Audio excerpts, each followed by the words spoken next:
फिर से लेकर आ चुके हैं आप लोगों के लिए इस वक्त की सभी ताजा और बड़ी खबरें। एक एक कर आपको सारी खबरों की जानकारी देंगे आज देश दुनिया में क्या कुछ हो रहा है। दरअसल दोस्तों सबसे पहली जो बिग ब्रेकिंग न्यूज आ रही है, आपको बता दोस्तों किसान नेता राकेश टिकैत का बड़ा ऐलान। बोले कोरोना से भी खतरनाक है ये सरकार। जी हाँ, सबको किया सैनिटाइजर, लेकिन फिलहाल आंदोलन लंबा चलने वाला है, उठकर नहीं जाएंगे इधर से। इसके बारे में आपको विस्तार से बताएंगे। वहीं पर दोस्तों अगली बिग ब्रेकिंग में हम आपको बताएंगे। जी हाँ, दरअसल दोस्तों आपको बता दें चुनाव आयोग के साथ साथ भाजपा भी है उतनी जिम्मेदार। जी हाँ दोस्तों, आपको बता दें इनडायरेक्टली कोर्ट ने बोला भाजपा पर भी बड़ा हमला। इसके बारे में आपको विस्तार से बताएंगे। वहीं पर दोस्तों मोदी छुपा रहे हैं मौत के आंकड़े। जी हाँ, मौत के आंकड़े दोस्तों 5 गुना ज्यादा है, लेकिन लाशों को जलाकर दोस्तों उनका अंतिम संस्कार कर छुपाया जा रहा है। इसके बारे में भी आपको विस्तार से बताएंगे। वहीं पर दोस्तों अगली बिग ब्रेकिंग में हम आपको बताएंगे ऑस्ट्रेलिया की टीम ने दिए दोस्तों $50,000। जी हाँ, भारत की टीम का कब जाएगा ईमान, इसके बारे में भी आपको विस्तार से बताएंगे। वहीं पर दोस्तों अनुपम खेर को लिया लोगों ने आड़े हाथ, बोले फिलहाल तेरी गंजी पर जलाएंगे सारी लाशें। जी हाँ, दरअसल जिस तरीके से मोदी की भक्ति कर रहे थे भारी पड़ गया इनको, इसके बारे में भी आपको विस्तार से बताएंगे। वहीं पर दोस्तों अगली बड़ी खबर में हम आपको बताएंगे। दरअसल दोस्तों आपको बता दें लगातार जो है मोदी सरकार घिरती चली जा रही है। ऑक्सीजन को लेकर दोस्तों किल्लत खत्म नहीं हो रही है, लगातार ये आंकड़े दोस्तों बेकाबू हो रहे हैं। वहीं दूसरी तरफ आपको बता दें अब ऑक्सीजन के मामले में मोदी सरकार घिर रही है, इसके बारे में भी आपको विस्तार से बताएंगे। वहीं पर दोस्तों विदेशी मीडिया ने बताया मोदी को नाकाम प्रधानमंत्री। जी हाँ, प्रधानमंत्री बनने आयोग नहीं थे मोदी जी, फिर भी प्रधानमंत्री के पद पर है, इसके बारे में भी आपको बताएंगे। तो सारी खबरें दोस्तों एक एक कर देंगे। फिलहाल खैर चलिए बढ़ते हैं सबसे पहली और सबसे बड़ी खबर की ओर। दरअसल दोस्तों आपको बता दें लगातार जो यहाँ पर किसान और मोदी सरकार के बीच में वार्ता रुकी हुई है, जिसको लेकर आपको बता दोस्तों बीते दिन किसान नेता राकेश टिकैत ने हर एक चीज को सैनिटाइजर किया। सैनिटाइज करने के बाद दोस्तों किसान नेता राकेश टिकैत का कहना है कि फिलहाल ये काला कानून जो है वो कोरोना से भी खतरनाक है, और फिलहाल जब तक कि हम इस काले कानून को रद्द नहीं करवा देते, जब तक इसका अंत नहीं कर देते, तब तक घर वापसी का तो सवाल ही नहीं उठता। किसान नेता राकेश टिकैत ने कहा कि ये सरकार नहीं है, ये सरकार नहीं बल्कि ये तो कुछ कंपनियों की चुनी हुई सरकार है जो कि सिर्फ अडानी और अंबानी जैसे लोगों के बारे में सोचती है। राकेश टिकैत ने दोस्तों ऑक्सीजन पर भी बड़ा हमला बोलते कहा कि फिलहाल सरकार नाकामी की सीढ़ियां चढ़ रही है, और ये साफ दिखाई दे रहा है कि किस तरीके से लोग मर रहे हैं। उसके बावजूद भी सरकार ने इस देश के मजदूर गरीब किसान किसी के भी साथ तो अच्छा नहीं किया दोस्तों जो कोई इनकी तारीफ करे। फिलहाल खैर चलिए हम बढ़ते हैं दोस्तों एक और अगली बिग ब्रेकिंग की तरफ। बता दोस्तों अगली जो बड़ी खबर निकल कर आ रही है, आपको बता दोस्तों दरअसल अब $50,000 से जो यहाँ पर दोस्तों ऑस्ट्रेलिया टीम ने किया भारत को सपोर्ट। दरअसल दोस्तों आपको बता दें जब से भारत में ये दुविधा आई है, जब से भारत में ये जो परेशानी आई, तब से हर कोई आगे आकर इंडिया की मदद कर रहा है। आप सोचिए दोस्तों जो मोदी मीडिया लगातार दूसरे देशों से बिगाड़ने की कोशिश करती है, जो मोदी सरकार, और बोलती है ये हमारा आंतरिक मामला, जब वो लोग मदद कर रहे हैं तब कोई मना नहीं कर रहा कि ये आंतरिक मामला है। दोस्तों सोचिए जब कोई देश हमें अच्छी सलाह देता है तो मोदी जी को आंतरिक मामला लगने लगता है, इनको लगने लगता है कि हमारे देश के मामले में ये क्यों बोल रहा है। लेकिन दोस्तों सवाल तो उठते ही, और आज हमें जगह जगह से दोस्तों विदेशों से जगह जगह से जो है सहारा मिल रहा है, लोग हमारी मदद कर रहे हैं। ये अपने आप में दोस्तों एक बड़ी बात है और इस चीज को अप्रिशिएट भी करना चाहिए और इसकी सराहना करना चाहिए। फिलहाल खैर चलिए हम बढ़ते हैं दोस्तों एक और अगली बिग ब्रेकिंग की तरफ। बता दोस्तों मद्रास हाई कोर्ट ने लगाई इनडायरेक्टली मोदी सरकार को भी फटकार, बोले चुनाव आयोग के ऊपर तो दर्ज होगा हत्या का केस, लेकिन लोगों ने खोला मोदी के खिलाफ मोर्चा। बोले फिलहाल चुनाव आयोग किसके कहने पर चल रहा था, मोदी के कहने पर। जी हाँ, 8 चरणों में बंगाल के चुनाव किसके कहने पर हुए, मोदी के कहने पर। दोस्तों आज सुप्रीम कोर्ट जो फैसले सुना देते हैं वो किसके कहने पर आ जाते हैं, मोदी सरकार के दबाव के कारण। वरना दोस्तों मजाल है कि एनआरसी जैसे और CAA जैसे कानून को सरकार जो यहाँ पर पास कर दे, सुप्रीम कोर्ट चाहे तो उसको रद्द कर सकता है। सवाल यह है दोस्तों कि आज लोगों के सवाल उठ रहा है। सुप्रीम कोर्ट ने कहा था कि वो 1 हफ्ते बाद सुनवाई करेगा, लेकिन दोस्तों आज हाई कोर्टों के फैसलों की सराहना हो रही है। सोचिए दोस्तों सुप्रीम कोर्ट से अच्छे फैसले जो है वो हाई कोर्ट ले रहा है। हाई कोर्ट के फैसलों पर दोस्तों लोग गर्व कर रहे हैं और तारीफें कर रहे हैं, तो वहीं दूसरी तरफ सुप्रीम कोर्ट के फैसले पर लोग shame on you supreme court लिख कर जा रहा है।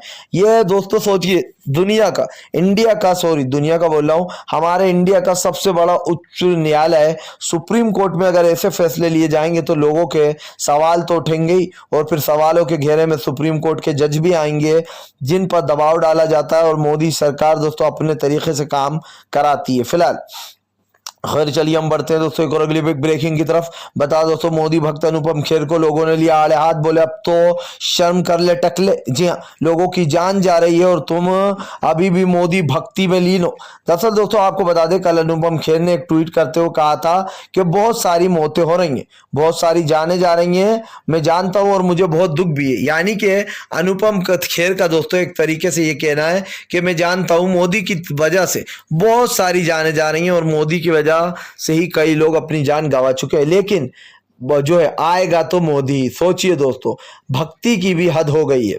इनकी पत्नी बीजेपी में है दोस्तों, जो किरण खेर, तो इन्होंने अब मोदी की पीड़ा उठा ली है। इन्होंने सोचा कि भैया मोदी की दलाली करने में ही फायदा है, कल को हमारे घर पे छापे पड़ गए, ईडी की बैठक बैठ गई तो क्या होगा, इससे अच्छा मोदी की ही वाहवाही करें। एक तरफ ये भी कह रहा है कि मैं जानता हूं इतनी जाने जा रही है, यानी कि एक तरफ उनको डिजास्टर मान रहा है, दूसरी तरफ ये भी कह रहा है कि आएगा तो मोदी ही। वाह भाई, ये है दोस्तों इन लोगों की दलाली। ये वही अनुपम खेर है जो कांग्रेस के टाइम पर जमकर ट्वीट किया करते थे पेट्रोल में, लेकिन अब इनके मुंह में ताला पड़ गया। कहां गया वो अक्षय कुमार जो राम मंदिर के नाम पर आवाजें उठाता है, जो लोगों को अच्छाई के पाठ पढ़ाता है जब लोगों की जाने जाती है, जब किसी लड़की का रेप हो जाता है तो फौरन उठकर आगे आ जाता है। लेकिन अब जब करोड़ों लोगों की जाने जा रही है तो वही अक्षय कुमार दोस्तों चुपचाप बैठा हुआ है। अब क्यों बोलेगा वो? क्योंकि अब उसको दिखाई दे रहा है कि अब मामला मोदी का आ गया, अगर मैं मोदी के खिलाफ गया तो लोग मेरी फिल्में देखना बंद कर देंगे, जो अंधभक्त मेरी फिल्म देख रहे हैं। जी हाँ, ये हालत हो गई दोस्तों आज देश की। फिलहाल खैर चलिए हम बढ़ते हैं दोस्तों एक और अगली बिग ब्रेकिंग की तरफ। बता दोस्तों अगली जो बड़ी खबर निकल कर आ रही, लगातार मौतों के आंकड़े छुपा रही मोदी सरकार। जी दोस्तों, दैनिक भास्कर का बड़ा खुलासा। दरअसल दोस्तों आपको बता दें, एक मीडिया पोर्टल के द्वारा ये साफ पता चला है कि 5 गुना मौतें हुई हैं, लेकिन मोदी सरकार छुपा रही है आंकड़े। दरअसल दोस्तों मौतों के आंकड़ों को ड्रोन कैमरे से सब कुछ रिकॉर्ड हो चुका है, जहां पर लाशें जल रही हैं दोस्तों और पैर रखने की भी जगह नहीं है। वहीं दूसरी तरफ दोस्तों यूपी की योगी सरकार और मध्य प्रदेश में मौतों के आंकड़ों को दोस्तों छुपाया जा रहा है। जी हाँ, इन आंकड़ों को दोस्तों लगातार छुपाने की कोशिश की जा रही है, जिसके बाद आम जनता का गुस्सा फूट रहा है। उनका कहना है कि फिलहाल मोदी पूरी तरीके से बेशर्मी की हदें पार कर चुके।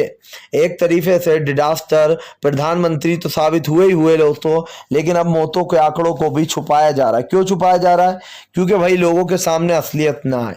बाहरी मीडिया दोस्तों इनकी सारी असलियत खोलकर रख देती है। ये आंकड़े दोस्तों दिल दहला देने वाले हैं, चौंका देने वाले हैं, क्योंकि इससे पहले भारत में इतना भीषण कुछ नहीं हुआ था जैसे कि आज माहौल बन चुका, और इसका जिम्मेदार कोई और नहीं बल्कि नरेंद्र मोदी ही है।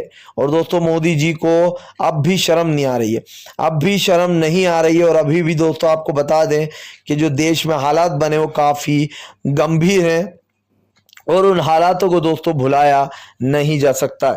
फिलहाल खैर चलिए हम बढ़ते हैं दोस्तों एक और अगली बिग ब्रेकिंग की तरफ।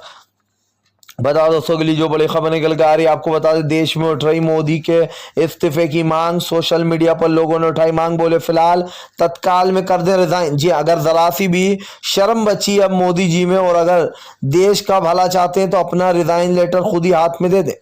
आपको बता दें दोस्तों लगातार देश के बिगड़ते हालात का जिम्मेदार नरेंद्र मोदी है, लेकिन गोदी मीडिया अभी भी नरेंद्र मोदी को बचाने के लिए दोस्तों सिस्टम को जिम्मेदार ठहरा रही है। सिस्टम क्या होता है दोस्तों? सिस्टम सरकार ही तो बनाती है। इन बेवकूफों से, इन गधों से कोई जाकर बोले कि सिस्टम को चलाने वाला कौन होता है? सरकार ही तो होती है ना दोस्तों। जब सरकार ही सिस्टम को नहीं चलाएगी तो देश में इस तरीके के हालात तो बनेंगे। और जिस तरीके से दोस्तों आजकल कोर्ट गंभीर टिप्पणी कर रहे हैं कि फिलहाल उन लोगों को लटका दिया जाएगा जो लोग बाधा डालेंगे ऑक्सीजन में, यानी कि इनडायरेक्टली दोस्तों भाजपा पर ही निशाना था। और ये साफ दिखाई भी दे रहा है कि किस तरीके से हरियाणा की और यूपी सरकार जो है दोस्तों वो ऑक्सीजन पर कहीं ना कहीं रोक लगा रही है, और ये आंकड़े बढ़ते जा रहे हैं।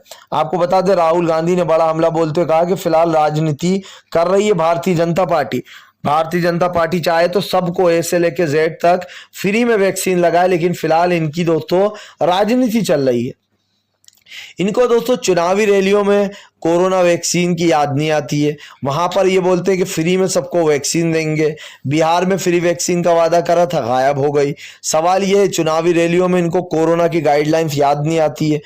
ए से लेके तो जेड तक सब लोग कोरोना की गाइडलाइंस को भूल जाते हैं, या फिर शायद इन्हें ऐसा लगता है कि कोरोना जो है रैलियों में नहीं आता। जी हाँ, उसको डर लगता है चुनावी रैलियों में। अगर दोस्तों आप बंगाल में जाएंगे तो आपको हर दूसरा आदमी संक्रमित मिलेगा। आज बंगाल में लगातार ये आंकड़े बढ़ते जा रहे हैं। भैया इसके जिम्मेदार कौन है? इसकी जिम्मेदार सरकार है। लेकिन सवाल यही है कि सरकार दोस्तों अपना पल्ला झाड़ रही है और बोल रही है हमने तो इंतजाम कर दिया ऑक्सीजन का। जगह जगह दोस्तों ऑक्सीजन की किल्लत से कई जाने जा रही हैं। आपको बता दूं दोस्तों, अब लोग अपनी माँ, बेटे, भाई सबको खो रहे हैं। अस्पतालों के बाहर ही उनकी जाने जा रही हैं। अस्पतालों में बेड की व्यवस्था भी नहीं है पूरी तरीके से। ये तो हालात हो गए आज स्वास्थ्य व्यवस्था को लेकर। फिलहाल अगर आप भी दोस्तों शांतिपूर्ण ढंग से पीएम की इन सभी गलत नीतियों का दिल से विरोध करते हो और आप मानते हो ये सरकार बस एक तानाशाह सरकार, इसको तत्काल में अपना इस्तीफा खुद ही दे देना चाहिए, तो इस वीडियो को ज़्यादा से ज़्यादा शेयर कीजिए, लाइक कीजिए। और अगर आप हमारे चैनल पर पहली बार आएँ तो सब्सक्राइब करने के साथ साथ पास में एक घंटी आएगी यानी कि बेल आइकन, उसको ज़रूर दबाएं ताकि हमारे हर वीडियो की अपडेट आपको मिल पाए।